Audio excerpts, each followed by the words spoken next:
आज आपण जाणून घेणार आहोत बैल पोसण्याचे योग्य तंत्र। पण तत्पूर्वी चॅनलवर नवीन असाल तर पटकन चॅनलला सबस्क्राइब करा, म्हणजे अशा सुरुवातीला लक्षात ठेवा, बैलाला बलवान तयार करायचा असेल तर योग्य आहार, व्यायाम आणि निगा या तीनही गोष्टी अतिशय महत्त्वाच्या आहेत।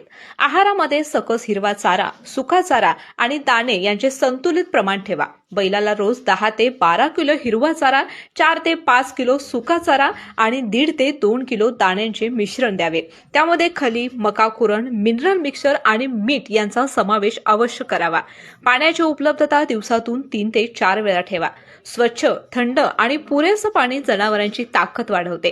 व्यायामासाठी बैलाला रोज 45 मिनिटे ते 1 तास चालवणं, हलका धावण्याचा सराव आणि जुवाखाली कामाचा सराव करणं खूप उपयोगी ठरतं। आंघोळ करून शरीरावर तेल चोळणे यामुळे स्नायू मऊ आणि ताकदवान बनतात। कुरतड, कालवे स्वच्छ ठेवणे, नखांची नियमित कापणी आणि रोगांच्या पासून संरक्षण करणं ही आवश्यक आहे। योग्य आहार, नियमित व्यायाम आणि स्वच्छ निगा हे तीनही उपाय पाळले तर बैल मजबूत, तगडा आणि कामाला सक्षम तयार होतो। तेव्हा मित्रांनो, ही माहिती तुम्हाला कशी वाटली हे कमेंट करून आम्हाला नक्की सांगा।